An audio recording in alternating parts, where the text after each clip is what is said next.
अस्सलामुअलैकुम नाज़रीन, उम्मीद है कि आप खैरियत से होंगे। अल्लाह आपको आफियत से रखे।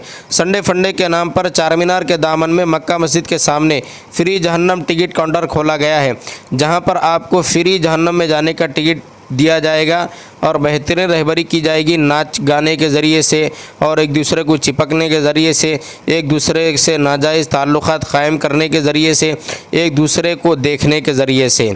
अब इसके अंदर कुछ मुसलमान औरतें माइक लेकर गाने गा रही है और ये साबित करना चाह रही हैं कि जो हमें पैसे देकर ले जाना चाहता है लेकर जाए, या कोई हमें ले जाकर नाचने लगाना चाहता है तो नाचने लगा ले, या हमें किस तरह इस्तेमाल करना है लेके जाके इस्तेमाल कर लो, बोलना चाह रही है।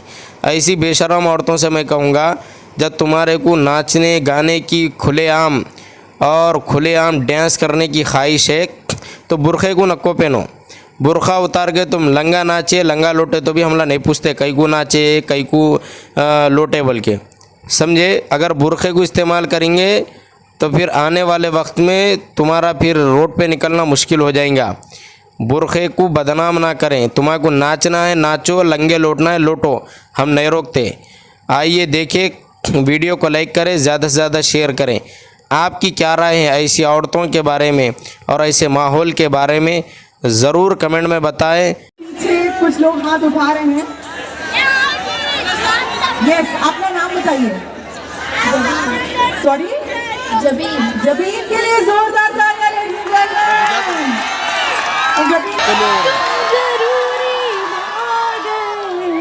जी रहे थे हम अधूरे, तुमसे पूरे हो गए।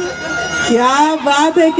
हज़रत आयशा रज़ी अल्लाह तआला अन्हा से हज़रत अनस आकर पूछते हैं, अम्मी जान ज़लज़ले क्यों आते हैं बता दीजिए, ये हादिसात क्यों आते हैं बता दीजिए। हज़रत अम्मा आयशा ने क्या फरमाया, अगर मैं बताऊंगी तो तुम ज़िंदगी भर भी अफसोस करोगे और मर के जब उठोगे तब भी गम करोगे। कहने लगे, अम्मी जान बता दीजिए किससे ज़लज़ले हादिसात परेशानियाँ आती हैं। तो अम्मा आयशा रज़ी अल्लाह तआला ने क्या बेहतरीन बात फरमाई, और मेरे मुताले में भी आज ही पहली बार आई।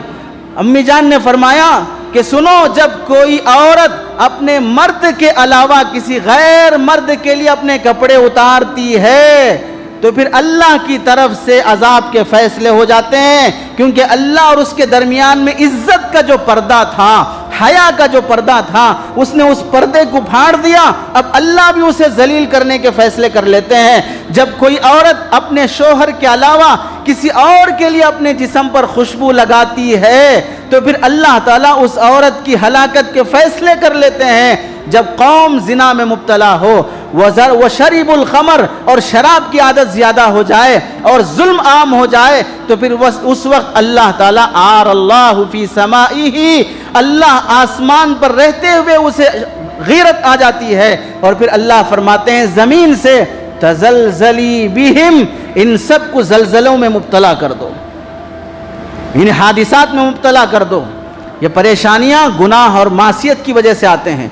आज लॉकडाउन के 2 साल गुजर गए, वायरस के 2 साल गुजर गए, लोगों की तिजारतें ठप पड़ गई, लोग सूली लेके मर गए, फांसी लेके मर गए, किसान मर गया, लोग एक दूसरे के किड्स पर, एहसान पर, उनके सदक़े खैरात पर पलने के मोहताज हो गए, घरों पे जाके भीख मांगने पे मजबूर हो गए, इज्जत वाले कर्जों पे ज़िंदगी गुजारने पे मजबूर हो गए। ये सारी परेशानियां, अपनों को जनाजा देने की तौफीक ना मिली, कंधा देना नसीब नहीं, गुस्ल देना नसीब नहीं, जनाजा पढ़ना नसीब नहीं, दफन के बाद दुआ करना नसीब नहीं, ये सब हालात मुसलमान ने देखा। बाप का जनाजा दे नहीं सका कंधा, बेटा रहते हुए भी भाई को उठा नहीं सका, भाई होते हुए भी। ये सारे मंजर मुसलमान देखने के बाद भी अल्लाह गवाह है, क्या इन हालात के बाद मुसलमान एक गुनाह से तौबा किया, एक सांचक की रस्म से, पावमेज की रस्म से, जुमागी की रस्म से, जुलवे की रस्म से, मुंह भराई की रस्म से, गोद भराई की रस्म से, मुंह दिखाई की रस्म से, कौन सी रस्म से मुसलमान तौबा किया है, कौन से गुनाह से तौबा किया है। गुनाह सबसे बड़ा अजाब है। गुनाह की सबसे पहली पकड़ यह है कि तुम्हें दूसरा गुनाह मिल जाता है। गुनाह की सबसे पहली सजा ये है कि तुम्हें दूसरा गुनाह मिल जाता है, ये अल्लाह की पकड़ है। आदमी कीचड़ वाले रास्ते में चलते हुए कपड़े बचा के चलता है, कोई धब्बा ना लग जाए, लेकिन जब गिर गया कीचड़ में और कपड़े खराब हो गए तो अब बिंदास चलता है, अरे अब तो खराब हो ही गए, चलो ऐसे ही चलते हैं। ऐसे जब गुनाह एक जिंदगी में शुरू हो गया तो अब फिर वो गुनाह दूसरे गुनाह को, वो तीसरे गुनाह को, अरे अब तो गुनाह ही गुनाह है, अब क्या बचना है, क्या शर्म हया है, आदमी हैवान बन के जीता है। इस वक्त नेकियां करने से ज्यादा गुनाह से बचने की कोशिश, उसके लिए तौबा इस्तिग़फ़ार करो, अल्लाह से माफ़ी मांगो, उलमा की सोहबत, अहलुल्लाह की सोहबत, जिक्र की कसरत, नेक लोगों की मजलिस में हाज़िरी, तन्हाई में मोबाइल का इस्तेमाल नहीं करना।